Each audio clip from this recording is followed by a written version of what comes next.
Hello everyone, good morning. কেমন আছো সবাই? আশা করছি অনেক ভালো আছো, সুস্থ আছো। আর আমিও ভালো আছি, সুস্থ আছি। তবে আজকে মনটা অনেকটাই খারাপ। দীপশর্মী লাইফস্টাইলে সবাইকে স্বাগত আর অনেক অনেক ভালোবাসা। আজ অনেক দিন পর আবার তোমাদের সঙ্গে দেখা হচ্ছে, মানে অনেক দিন পর তোমাদের সঙ্গে ব্লগ শেয়ার করছি। বাবার বাড়িতে আসলে প্রত্যেকটা মেয়েরই কিভাবে যে সময় কেটে যায়, কোথা দিয়ে সময় চলে যায় কেউ বুঝতেই পারে না। তো আমার ক্ষেত্রেও কিন্তু কোনো ব্যতিক্রম নয়। এবারে কিন্তু অনেকগুলো দিন আমি কাটিয়ে ফেললাম বাবার বাড়িতে। হ্যাঁ, পুরো 1 মাস থাকা হয়ে গেছে। তবে এবার তো শ্বশুর বাড়ি যেতে হবে নাকি, কি করব বলো। অনেকটা কষ্ট হচ্ছে বাড়িতে যেতে, যেহেতু অনেকগুলো দিন কাটিয়ে ফেলেছি মায়ের বাড়িতে। সেজন্য অনেককে না মায়া জড়িয়ে গেছে। সত্যি বলতে আমার বাড়িতে যেতে ইচ্ছেই করছে না, কিন্তু ওই যে মেয়েদের জীবন, সারা জীবন তো আর বাবার বাড়িতে থাকলে হবে না, শ্বশুর বাড়িতে তো যেতেই হবে। বিট লবণ দেবো নাকি? না না লবণ লবণ দেবে।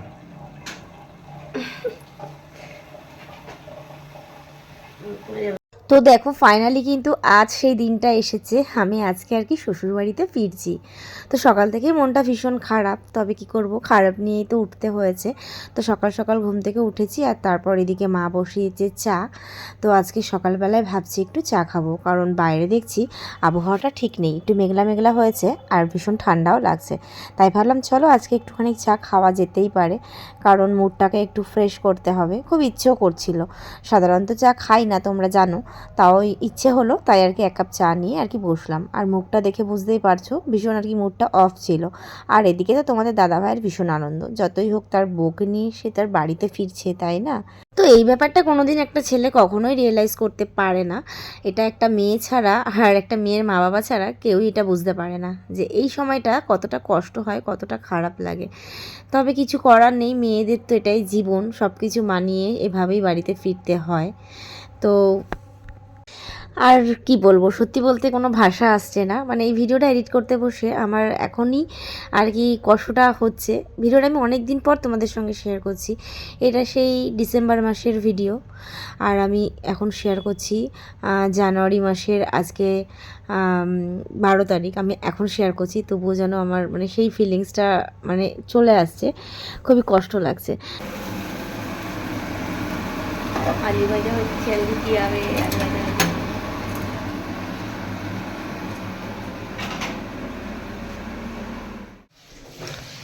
সকালের টিফিন রেডি। খুব খুশি না বাড়ি যাওয়া? হেভি খুশি না? বউকে নিয়ে বাড়ি যাওয়া হেভি খুশি না? সেই খুশি না? এই যে হাসিটা দেখো অন্যরকম, অন্য সময় হাসিটা বেরায় না। কি আনন্দ পাচ্ছে, বউকে নিয়ে বাড়ি যাবে। আহা, গাইস দেখো কতগুলো ব্যাগ হয়েছে। দেখো, একটা, দুটো, তিনটে, চারটে ব্যাগ নিয়ে বাবার বাড়ি থেকে শ্বশুর বাড়ি যাচ্ছি। 1 মাস থেকে কি গাইস, যেতে অনেকটা কষ্ট হচ্ছে, অনেকটা ইমোশনাল হয়ে যাচ্ছে, বিশ্বাস করো। এতটা মন খারাপ আমার কখনো হয় না। আমার শ্বশুর বাড়িতে যেতে ইচ্ছা করছে না। আমি চাই না ক্যামেরার সামনে কান্নাকাটি করতে, কিন্তু যেতে হবে, কিছু করার নেই। মেয়েদের তো এটাই জীবন, তাই না? যখন আসি একটা ব্যাগ নিয়ে আসি, আর যখন বাড়ি ফিরি এতগুলো ব্যাগ নিয়ে ফিরি। চলো মায়ের আশীর্বাদ নিয়ে বেরোই। রান্নাকাটি করে যাবো তুমি? এই ব্যাগের মধ্যে একটা ঢুকায় নি ব্যাগ। সত্যি বলতে এবারে শ্বশুরবাড়িতে যেতে না আমার অনেকটাই কষ্ট হচ্ছিল। মানে যে কষ্টটা তোমাদেরকে সত্যি বলে বোঝাতে পারবো না হয়তো।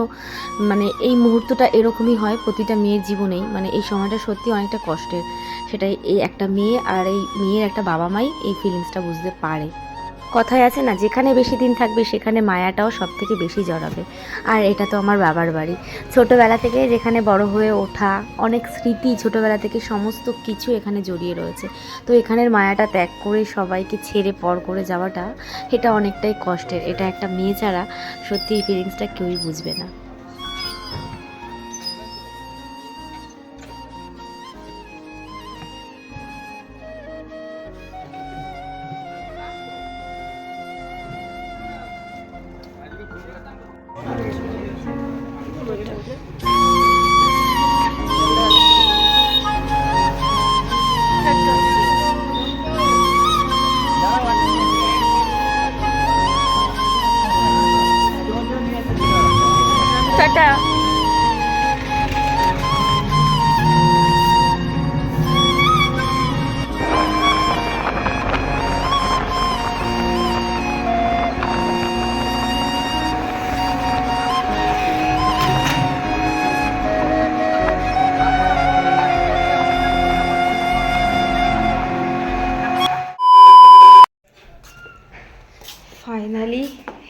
মাস পর বাড়িতে এসেছি, বাড়ির অবস্থা দেখো।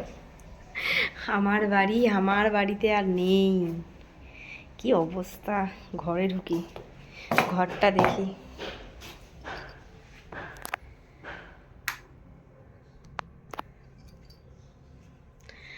বিছানা টিছানাগুলো তো ঠিক আছে,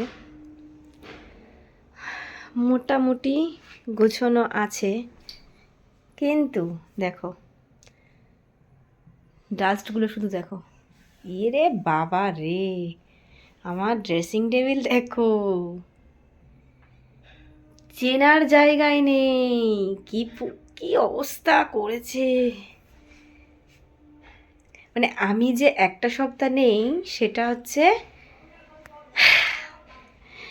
ড্রেসিং টেবিলে দেখলে মানুষ বুঝতে পারবে, পুরো প্রমাণিত।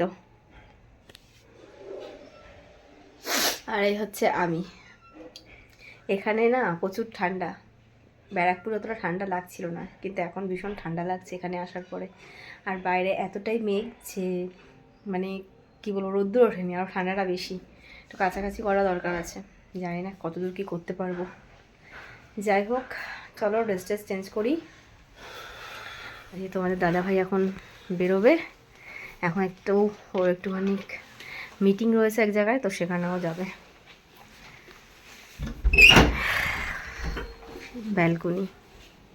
ব্যালকনিতে পড়ে যাচ্ছি। চলো তার আগে ফ্রেশ হই।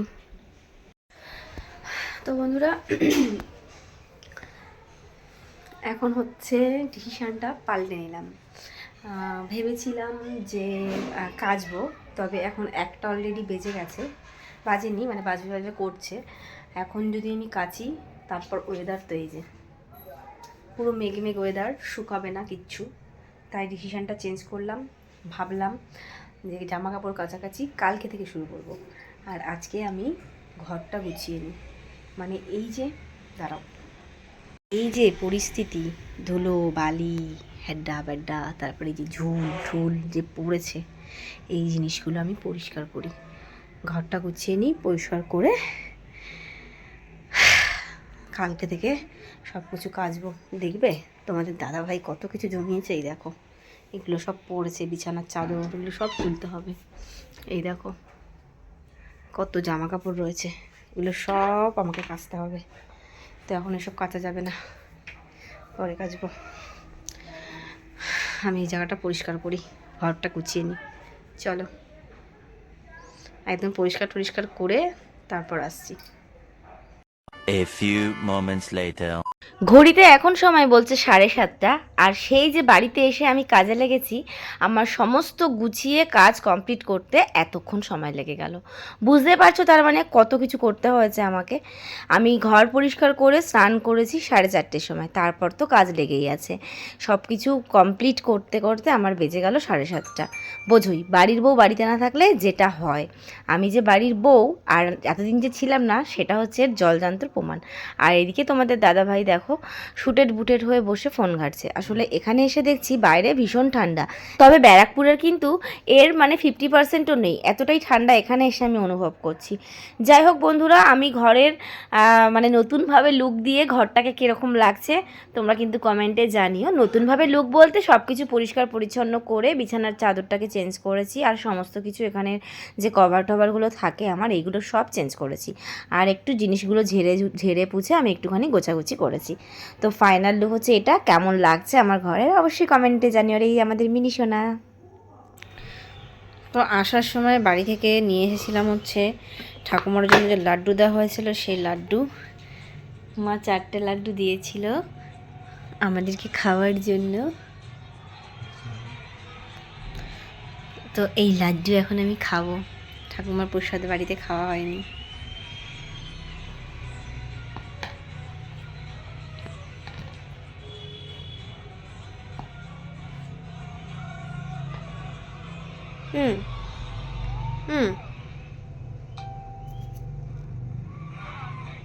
আমি এখনো খাইনি, এখন খাবো। ভালো ভালো, আমিও খাই।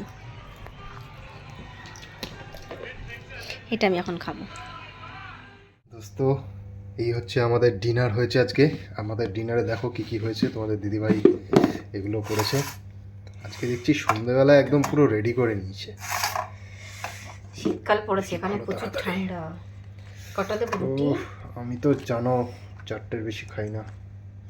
যদি মনে হয় আরো গোটা দিতে ইচ্ছুক দিয়ে দাও, কালকে খাবো বাকিটা।